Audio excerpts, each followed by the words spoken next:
بسم اللہ الرحمن الرحیم نحمدہ ونصلی علی رسولہ الکریم اما بعد۔ آج 26ویں پارے کا خلاصہ اور مضامین آپ کی خدمت میں پیش کیے جائیں گے۔ اس پارے کی ابتدا ہے سورۃ الاحقاف سے، اور احقاف عربی میں کہتے ہیں ریت کے ٹیلوں کو۔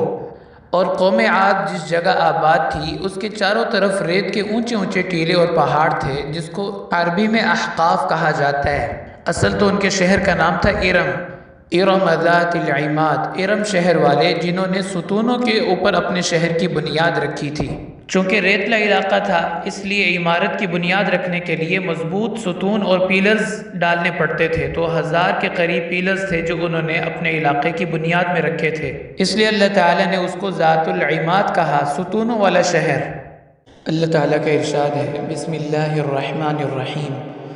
وَاذْكُرْ أَخَا عَادٍ إِذْ أَنذَرَ قَوْمَهُ بِالْأَحْقَافِ وَقَدْ خَلَتِ النُّذُرُ مِنْ بَيْنِ يَدَيْهِ وَمِنْ خَلْفِهِ أَلَّا تَعْبُدُوا إِلَّا اللَّهَ إِنِّي أَخَافُ عَلَيْكُمْ عَذَابَ يَوْمٍ عَظِيمٍ۔ قالوا أجئتنا لتأفكنا عن آلهتنا فأتنا بما تعدنا إن كنت من الصادقين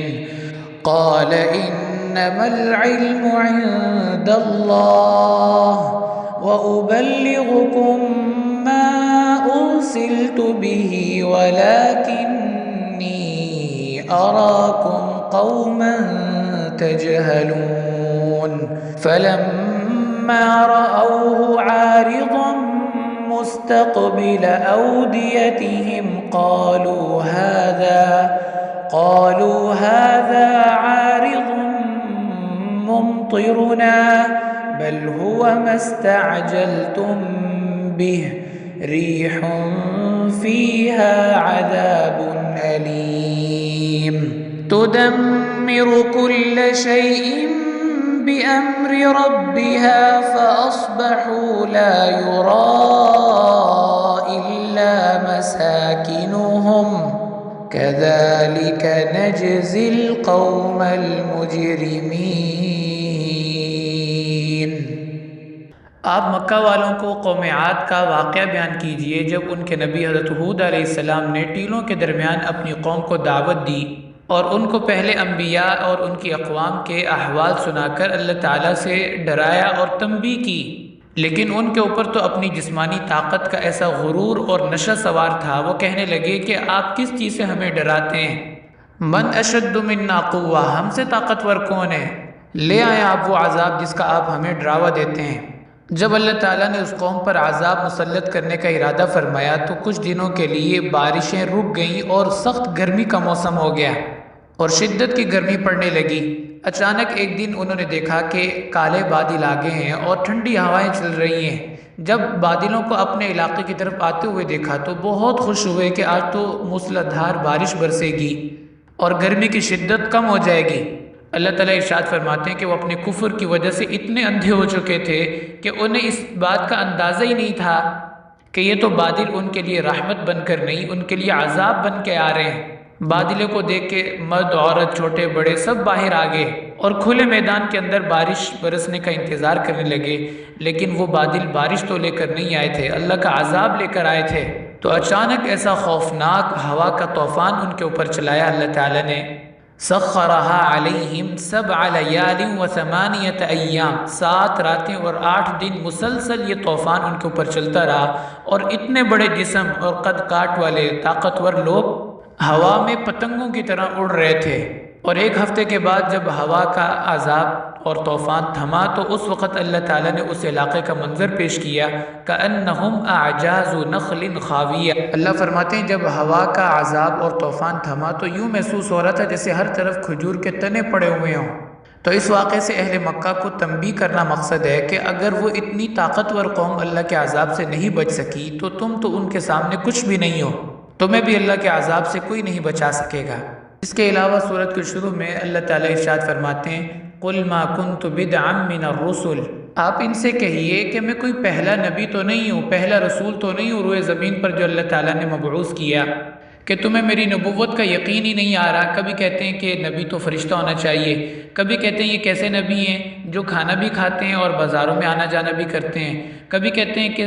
نبوت کسی مالدار کو ملنی چاہیے، کسی سردار کو اللہ تعالیٰ نبی بنا کر بھیجتے، اور اگر آپ نبی ہیں تو آپ کے ساتھ خزانے اللہ کے کیوں نہیں ہیں، یا فرشتوں کی جماعت آپ کے ساتھ کیوں نہیں ہے؟ تو طرح طرح کے اعتراضات کرتے ہیں۔ تو اللہ تعالیٰ نے اس کا جواب ارشاد فرمایا کہ آپ کوئی پہلے نبی تو نہیں ہے۔ اگر انہیں آپ کی بات کا یقین نہیں ہے تو یہود و نصارہ سے پوچھ لیں، پہلے جتنے بھی انبیاء دنیا میں آئے وہ اسی طرح ہی تھے۔ میں ان انبیاء سے کوئی مختلف تو نہیں ہوں کہ میری نبوت کا تمہیں یقین ہی نہیں آ رہا۔ اس کے بعد سورۃ الاحقاف میں اللہ تعالیٰ نے دو متضاد نمونے پیش کیے ہیں۔ پہلا نمونہ نیک بیٹے کا ہے جس کا دل نور ایمان سے منور ہے اور اس کے قدم جادہ شریعت پر مضبوطی سے جمے ہوئے ہیں۔ جب اس کے والدین اسے پال پوس کر جوان کر دیتے ہیں اور وہ جسمانی اور عقلی اعتبار سے کمال کو پہنچ جاتا ہے تو اللہ تعالیٰ سے 3 دعائیں کرتا ہے۔ رب اوزعنی ان اشکر نعمتک التی انعمت علی وعلی والدی،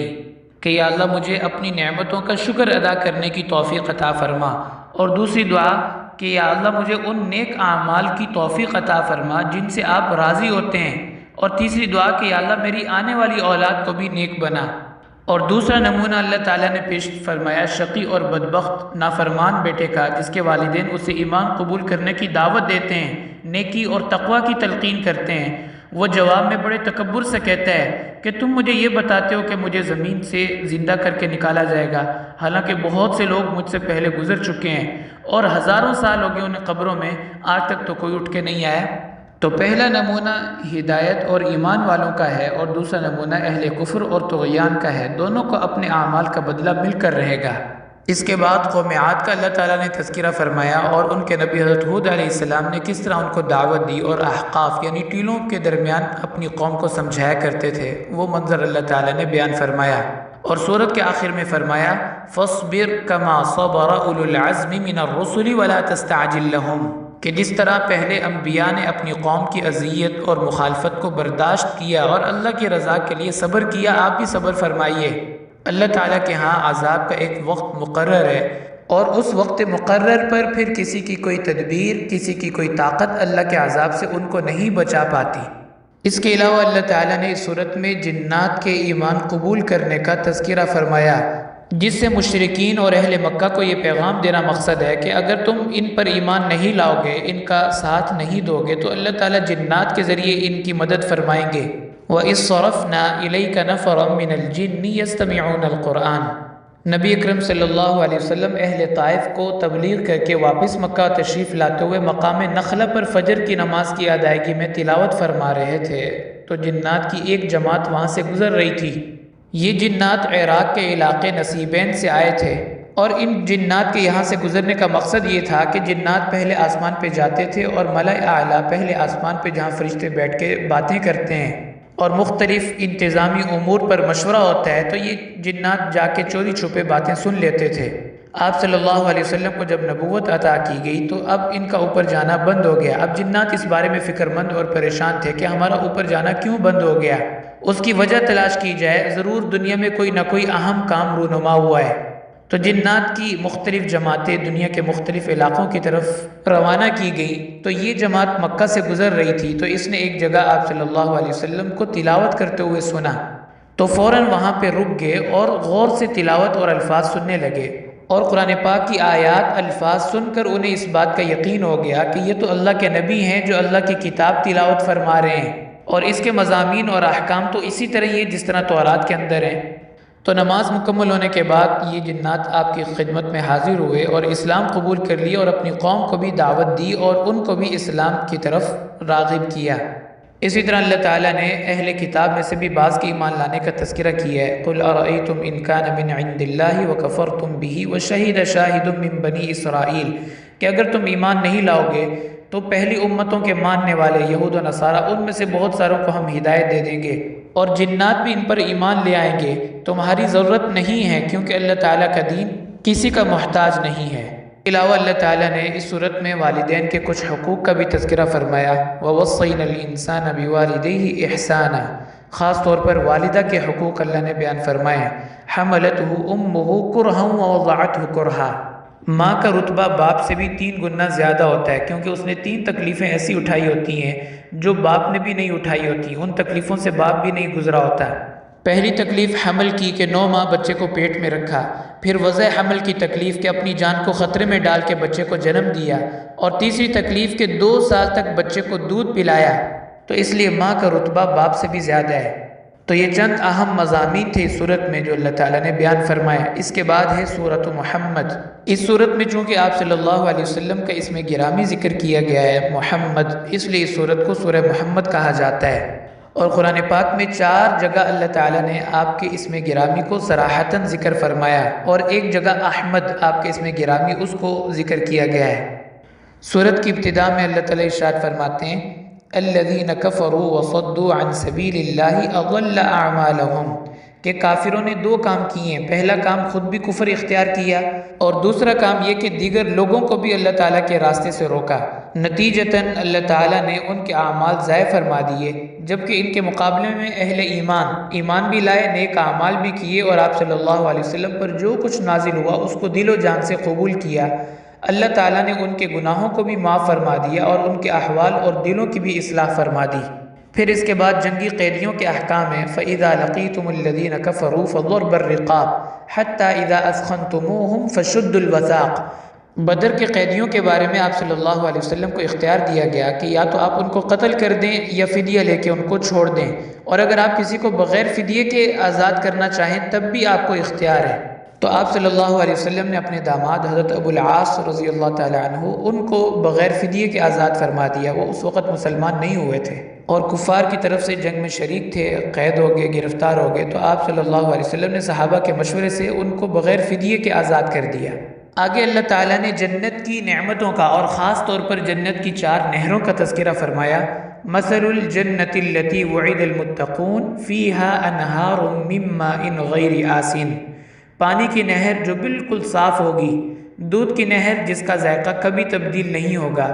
شراب کی نہر جو لذت والی ہوگی، شراب میں نہ تو کوئی بدبو اور نہ کوئی کڑواہٹ ہوگی، اور پینے کے بعد عقل کے اوپر بھی کوئی اثر نہیں ہوگا، اور شہد کی نہر جو بالکل صاف ستھرا شہد ہوگا، اس میں کوئی ذرات یا کوئی کچرا وغیرہ نہیں ہوگا۔ تو جنت کی 4 نعمتیں اللہ تعالیٰ نے اس آیت مبارکہ میں بیان فرمائی ہیں۔ اس کے بعد ہے سورۃ الفتح۔ اس سورت کو سورۃ الفتح اس لیے کہا جاتا ہے کہ اس میں اللہ تعالیٰ نے کئی فتوحات کا مسلمانوں سے وعدہ فرمایا ہے، جس میں فتح مکہ، خیبر کی فتح اور دیگر فتوحات کا اللہ تعالیٰ نے مسلمانوں سے وعدہ فرمایا ہے۔ اور یہ سورت حدیبیہ سے واپسی پر نازل ہوئی، چونکہ حدیبیہ کے سال جو صلح کی گئی تھی وہ بہت دب کے اور تمام کفار کی شرائط کو مان کر صلح کی گئی تھی، اس لیے وہ صلح صحابہ کے لیے بڑی آزمائش تھی۔ وہ نہیں چاہتے تھے کہ ہم اتنا دب کر صلح کریں اور تمام شرائط کفار کی تسلیم کریں، لیکن اللہ تعالیٰ کا فیصلہ اسی طرح ہی تھا۔ اس صلح کو اللہ تعالیٰ نے فتح مبین قرار دیا، کیونکہ بظاہر دب کر یہ کی جانے والی صلح آگے چل کر کئی ساری فتوحات کا پیش خیمہ ثابت ہوئی، اور پورے عرب کے اندر اسلام پھیل گیا۔ آپ صلی اللہ علیہ وسلم جب کفار کی طرف سے مطمئن ہو گئے اور صلح طے ہو گئی، تو آپ نے پھر دنیا کے مختلف ممالک کے جو حکمران تھے ان کو دعوتی خطوط لکھے، اور خیبر کی فتوحات اللہ تعالیٰ نے مسلمانوں کو عطا فرمائی، جن کی وجہ سے پورے مدینہ کے اندر غربت ختم ہو گئی، خوشحالی آ گئی۔ تو ایک صلح اللہ تعالیٰ کے حکم پر جو دب کے کی گئی، اللہ تعالیٰ نے اس کے بدلے میں کئی فتوحات اور بے شمار غنیمتیں مسلمانوں کو عطا فرمائیں، اس لیے صلح حدیبیہ کو اللہ تعالیٰ نے فتح مبین فرمایا ہے۔ اس کے بعد اللہ تعالیٰ نے بیعت رضوان کا تذکرہ فرمایا، یعنی صحابہ نے جب حدیبیہ کے مقام پر آپ صلی اللہ علیہ وسلم کے ہاتھ پہ بیعت کی اور اس بات کا عہد کیا کہ جب تک ہم حضرت عثمان رضی اللہ تعالیٰ عنہ کا بدلہ نہیں لیں گے اس وقت تک یہاں سے واپس نہیں جائیں گے، کیونکہ آپ نے مذاکرات کے لیے حضرت عثمان رضی اللہ تعالیٰ کو مکہ مکرمہ بھیجا تھا، لیکن وہاں جا کے کفار نے ان کو روک لیا، جس کی وجہ سے ان کو آنے میں تاخیر ہو گئی، اور کسی نے خبر اڑا دی کہ ان کو شہید کر دیا گیا ہے۔ تو آپ نے تمام صحابہ سے بیعت لی اور کہا کہ ہم اس وقت تک یہاں سے نہیں جائیں گے جب تک ان کے خون کا بدلہ نہیں لیں گے۔ اللہ تعالیٰ ارشاد فرماتے ہیں ان الذین یبایعونک انما یبایعون اللہ، جو آپ کے ہاتھ پر بیعت کر رہے تھے حقیقت میں وہ اللہ سے بیعت کر رہے تھے۔ اور آگے فرمایا لقد رضی اللہ عن المؤمنین اذ یبایعونک تحت الشجرہ، کہ وہ صحابہ جو درخت کے نیچے آپ کے ہاتھ پر بیعت کر رہے تھے، اللہ تعالیٰ ان سے راضی ہو گئے اور اللہ تعالیٰ کا ان سے وعدہ ہے کہ بہت ساری غنیمتیں اس کے بدلے ان کو دیں گے، اور اس سے مراد خیبر کے غنائم ہے جو اللہ تعالیٰ نے پھر مسلمانوں کو عطا فرمائے۔ اللہ تعالیٰ ارشاد فرماتے ہیں وَهُوَ الَّذِي كَفَّ أَيْدِيَهُمْ عَنْكُمْ وَأَيْدِيَكُمْ عَنْهُمْ بِبَطْنِ مَكَّةَ مِنْ بَعْدِ أَنْ أَظْفَرَكُمْ عَلَيْهِمْ۔ حضرت عثمان رضی اللہ تعالیٰ عنہ حدیبیہ سے مکہ مکرمہ گئے تھے، ادھر سے مشرکین نے 50 آدمی بھیج کر آپ صلی اللہ علیہ وسلم کو نعوذ باللہ قتل کرنے کی ناکام کوشش کی، مگر اللہ تعالیٰ نے ان افراد کو مسلمانوں کے ہاتھوں گرفتار کروا دیا۔ ادھر مشرکین نے حضرت عثمان رضی اللہ تعالیٰ عنہ اور آپ کے ساتھیوں کو مکہ میں روک لیا۔ اس وقت اللہ تعالیٰ نے ان 50 افراد کو قتل کرنے سے مسلمانوں کے ہاتھوں کو روک دیا۔ ادھر مشرکین کے دل میں مسلمانوں کا رعب ڈال دیا، وہ بھی حضرت عثمان اور ان کے ساتھیوں کو شہید نہیں کر سکے، اور آخر کار صلح پر آمادگی انہوں نے ظاہر کر دی۔ تو ان آیات میں اللہ تعالیٰ نے اسی واقعے کی طرف اشارہ فرمایا ہے۔ آگے اللہ تعالیٰ فرماتے ہیں کہ اگر کچھ مسلمان مکہ مکرمہ میں نہ ہوتے اور اس بات کا اندیشہ نہ ہوتا کہ وہ بھی غلط فہمی میں مارے جائیں گے تو اللہ تعالیٰ تمہیں قتال کی اجازت دے دیتے، لیکن چونکہ یہ اندیشہ تھا کہ وہ بھی لوگ مارے جائیں گے تو اس لیے اللہ تعالیٰ نے قتال کی اجازت نہیں دی، بلکہ حکم دیا کہ ان سے صلح کر لی جائے۔ آگے اللہ تعالیٰ نے اس خواب کا تذکرہ فرمایا جس کی وجہ سے یہ پورا واقعہ پیش آیا ہے۔ آپ صلی اللہ علیہ وسلم نے ہجرت کے 6 سال خواب دیکھا کہ میں اور صحابہ عمرہ ادا کر رہے ہیں، تو صحابہ کو جب یہ خواب سنایا تو نبی کا خواب تو وہی ہوتا ہے، تو سب نے تیاری شروع کر دی کہ ہم عمرہ کرنے کے لیے جاتے ہیں، کیونکہ 6 سال ہو گئے تھے اپنے وطن سے دور اور مکہ المکرمہ کی محبت اور تڑپ ان کے دل میں تھی، تو سب تیار ہو گئے کہ عمرہ کرنے کے لیے چلتے ہیں۔ آپ صلی اللہ علیہ وسلم نے بھی عمرے کی تیاری فرما لی۔ جب حدیبیہ پہنچے تو کفار نے آگے آنے سے منع کر دیا اور عمرے کی ادائیگی سے روک دیا۔ اب صحابہ پریشان تھے کہ آپ صلی اللہ علیہ وسلم نے تو خواب دیکھا ہے اور نبی کا خواب وحی ہوتا ہے، تو اللہ تعالیٰ نے اس کا جواب دیا کہ نبی کا خواب وحی ہی ہوتا ہے، لیکن اس میں کوئی تاریخ یا کوئی سال تو نہیں بتایا گیا تھا کہ کب عمرہ کریں گے، تو خواب تو اللہ تعالیٰ اپنے نبی کا پورا فرمائیں گے، لیکن اس سال نہیں، اگلے سال پورا ہوگا۔ پھر 7 ہجری کو مسلمان دوبارہ عمرہ کرنے کے لیے آئے اور اللہ تعالیٰ نے اس طرح آپ صلی اللہ علیہ وسلم کے خواب کو پورا فرما دیا۔ اس کے بعد سورت کے آخر میں اللہ تعالیٰ نے صحابہ کے وہ اوصاف بیان فرمائے ہیں جو تورات اور انجیل کے اندر اللہ تعالیٰ نے ذکر فرمائے تھے۔ سبحان اللہ، کیسی مقدس جماعت تھی کہ ابھی یہ پیدا بھی نہیں ہوئے، ان کے آباء و اجداد بھی دنیا میں نہیں آئے، اللہ تعالیٰ نے ان کی صفات اور تعریفیں تورات اور انجیل میں فرمائی ہیں۔ تورات کے اندر اللہ تعالیٰ نے صحابہ کی یہ صفات بیان فرمائی کہ یہ ایک دوسرے پر مہربان ہوں گے اور کفار کے معاملے میں سخت گیر ہوں گے۔ تراہم رکعا سجدا یبتغون فضلا من اللہ ورضوانا، ہر وقت اللہ کی عبادت میں لگے رہیں گے اور اللہ کی رضا کے طلبگار ہوں گے۔ سیماہم فی وجوہہم من اثر السجود، عبادت کے سجدوں کے نشانات اور اثرات ان کے چہروں پر نمایاں ہوں گے۔ ذالک مثلہم فی التوراۃ، یہ نشانیاں ہم نے تورات میں آپ کی بیان کی تھی۔ وَمَثَلُهُمْ فِي الْإِنْجِيلِ كَزَرْعٍ أَخْرَجَ شَطْأَهُ فَآزَرَهُ، اور انجیل میں اللہ تعالیٰ فرماتے ہیں ہم نے مثال یوں بیان کی تھی کہ جیسے ایک دانہ ہوتا ہے، مالک اس کو بہت پیار اور احتیاط دھیان سے اس کی پرورش کرتا ہے، وہ بڑا ہو جاتا ہے تو پھل دیتا ہے، پھول دیتا ہے، اور جب پھل پک جاتے ہیں تو مالک کو اپنی محنت نظر آتی ہے اور وہ خوش ہوتا ہے، اللہ کا شکر ادا کرتا ہے۔ فرمایا صحابہ کی مثال اسی طرح ہی ہے کہ آپ نے ان کے اوپر محنت کی، جس طرح پھل پکنے کے بعد کچا نہیں ہو سکتا، یہ ایمان لانے کے بعد اب ایمان سے پھر نہیں سکتے، ایمان اللہ نے ان کے دلوں میں اتار دیا ہے، یہ ڈگمگانے والے نہیں ہیں، یہ آپ کا ساتھ چھوڑنے والے نہیں ہیں، ایسے اخلاص والے وفادار ساتھی اللہ نے آپ کو عطا فرمائے ہیں۔ اس لیے تو حدیث مبارکہ میں آتا ہے کہ اللہ تعالیٰ نے جس طرح مجھے نبوت کے لیے چنا ہے، میری صحبت کے لیے اللہ تعالیٰ نے صحابہ کو بھی انتخاب فرمایا، ان کو بھی چنا ہے، تو جس طرح آپ اللہ کا انتخاب ہیں تو صحابہ کی مقدس جماعت یہ بھی اللہ تعالیٰ کا انتخاب ہے۔ اور دوسری بات کہ آپ صلی اللہ علیہ وسلم کے دنیا میں تشریف لانے سے نبوت کی تکمیل ہو گئی، اور آپ کے دنیا سے تشریف لے جانے پر صحابیت کی تکمیل ہو گئی، یعنی آپ کے آنے کے بعد اب کسی کو نبوت نہیں ملے گی، اور آپ کے دنیا سے پردہ فرمانے کے بعد کسی کو صحابیت کا شرف نہیں ملے گا۔ تو صحابہ کی جماعت وہ مبارک جماعت ہے، وہ مقدس جماعت ہے جس کی تعریف اور عظمت شان کو اللہ تعالیٰ نے پہلی آسمانی کتابوں میں بھی ذکر فرمایا ہے۔ اللہ تعالیٰ ہمیں ان کی کامل محبت اور اتباع نصیب فرمائے۔ اس کے بعد ہے سورۃ الحجرات۔ اس صورت میں اللہ تعالیٰ نے آپ صلی اللہ علیہ وسلم کے جو رہائشی حجرے تھے ان کے باہر کھڑے ہو کر آپ کو پکارنے سے منع کیا ہے، اور آپ صلی اللہ علیہ وسلم کے آداب صحابہ کو سکھائے ہیں۔